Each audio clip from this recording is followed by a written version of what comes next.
السلام عليكم، ازيكم يا حلوين؟ عاملين ايه؟ اخباركم ايه؟ وحشتوني جدا جدا من امبارح. بصوا يا جماعه، حد فاكر البتاعه دي؟ هي اللي كان اسمها الليفه السيليكون للوش. طبعا دي كانت ظاهره كده ترند من حوالي 3 4 سنين، وانا من اواخر الناس اللي جبتها لانها كنت حاسه ان هي جامده قوي على البشره. ولكن وانا بقلب كده في الحاجات القديمه بتاعتي ظهرت قدامي، فقلت اجربها تاني، وفعلا جربتها. حسيت كده ان انا يعني ايه هغير فكرتي عنها. ولكن يا جماعه هي فعلا جامده على الوش. انا بستعملها في الشتاء كل شهر مره، وفي الصيف ممكن كل اسبوعين او 3. تمام. عشان هي جامده برضو على الوش، بالذات لو اتكيتي قوي عليها والكلام ده. ممكن مش هتشيلك بس الرؤوس البيضاء والسوداء والكلام ده ممكن تشيلك الجلد نفسه، وهتجفف لك البشره نفسها جدا جدا جدا.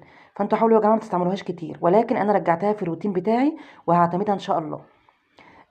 دي كانت طبعا رخيصه جدا وسعرها قليل جدا جدا. المهم مش بتكلم دلوقتي في السعر والحاجات دي.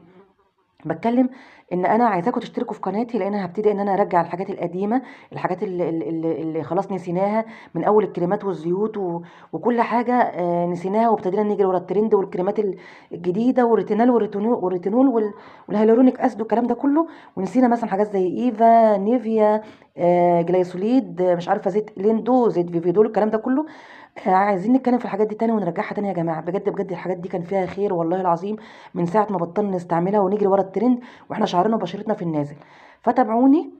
هنزل لكم حاجات حلوه قوي بخصوص الشعر والبشره بالذات بالذات يعني. وهتتبسطوا قوي، وبميزانيه مش كبيره قوي قوي يعني. خلاص، مع السلامه يا حلوين. اشتركوا في القناه، اوعوا تنسوا تشتركوا، هيفوتكم حاجات كتيره جدا لو ما اشتركتوش بجد. يلا مع السلامه يا حلوين.